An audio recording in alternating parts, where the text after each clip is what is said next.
বন্ধুরা, আমার second baby হওয়ার পর আয়া মাসি নিয়ে একটা ভৌতিক ঘটনা তোমাদের সাথে শেয়ার করি। আগের বছর এই জুন জুলাই মাসের দিকে আমার ছোট ছেলে হয়েছিল 2024-এ। তো এখন এই এক বছর ওর হতে চললো আর কি। তো ও জুলাইতে হওয়ার পর ওর একটা হেলথ চ্যালেঞ্জের মধ্যে ও ছিল, তারপরে ও এক মাস পুরো এনআইসিইউতে ছিল আর কি। তো তারপরে ভগবানের আশীর্বাদে, তোমাদের সবার আশীর্বাদে ও সুস্থ হয়ে আমার কাছে আবার ফিরে এসছে। তো তারপর বাড়িতে আমি একজন আয়া মাসি রেখেছিলাম। তো আয়া মাসি 2-3 দিন আসলো, আসার পর রাত্রেবেলা উনি আমার সাথেই থাকতেন। এবার উনি রাত 8টায় আসতো আর সারা রাত থেকে সকালবেলার দিকে চলে যেত। এবার আমি খুবই ভূতের ভয় পাই, মানুষ নড়ে উঠলেও আমার ভয় লাগে আর কি। কেউ হুই করলে আমি তো মানে মরেই যাবো একা থাকলে। তো সেখানে আয়া মাসি রাত্রেবেলা রাখা হলো, তখন বাচ্চা একদম ছোট, আমারও ঘুম হতো না, খুব স্ট্রেসের মধ্যে দিয়ে আমার চলছিল। আমার বেবি যেহেতু ছিল এনআইসিইউতে, প্রচুর ইয়ে ছিল, আমার উপর দিয়ে খুব প্রেশার যাচ্ছিল। তো আয়া মাসিকে রেখেছি, আমি শুধু বলেছিলাম আমার রুমেই উনি থাকতেন। এবার সব দরজা জানলা বন্ধ করে দিতাম, যেহেতু রাত্রেবেলা এসি চলতো।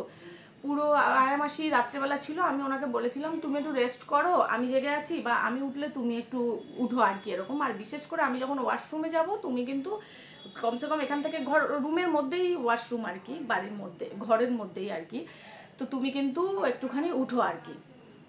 তো আয়া মাসিকে ওরকম বলাতে আমার জিরো জ্বালিয়ে ঘুমাতাম, লাইট টাইট জ্বলছে। এবার একদিন আয়া মাসিকে আমি কি বললাম যে মাসি একটু ওঠো, আমি একটু ওয়াশরুমে যাব।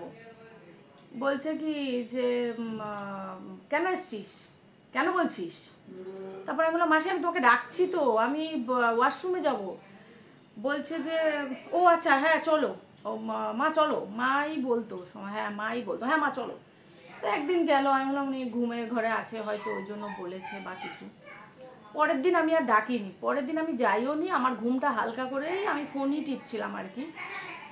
তখন উনি দেখছি কি উনি একা একা বলে উঠছে যে অনেকবার বলেছি আসবি না পেছনে, অনেকবার বলেছি আসবি না পেছনে, কেন দাঁড়িয়ে আছিস, যা এখন, এখন যা, এরম বলে উঠলো রাত্রিবেলা। আমার তো হাড় হিম হয়ে গেছে একেবারে। তারপরে আমি ভাবলাম ঘুমের ঘরে বকছে। পরের দিন সকালে আমি বললাম যে মাসি তুমি এরকম কথা বলছিলে, তোমার কি কিছু স্বপ্ন দেখেছো বা কিছু? বলছে না না, স্বপ্ন দেখবো কেন, ও আছে, কথা আছে, এরম বললাম। কথা আছে মানে এরম তো কোনো কিছু হয় না, ও আছে, না না স্বপ্ন দেখবো না বলে উনি কথাটা ঘুরিয়ে অন্য অন্য কথা বলছে।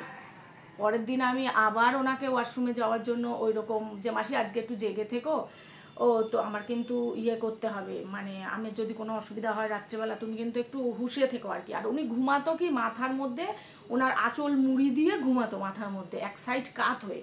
আমার বেবি থাকতো ওনার পাশে, মানুষ তো মানে বেবির দিকে মুখ করে যাতে উনি সজাগ হতে পারে তাই জন্য থাকতো, কিন্তু উনি থাকতো উল্টো দিকে শুয়ে, আবার মাথার মধ্যে ঘোমটা পুরো জড়িয়ে নিয়ে থাকতো।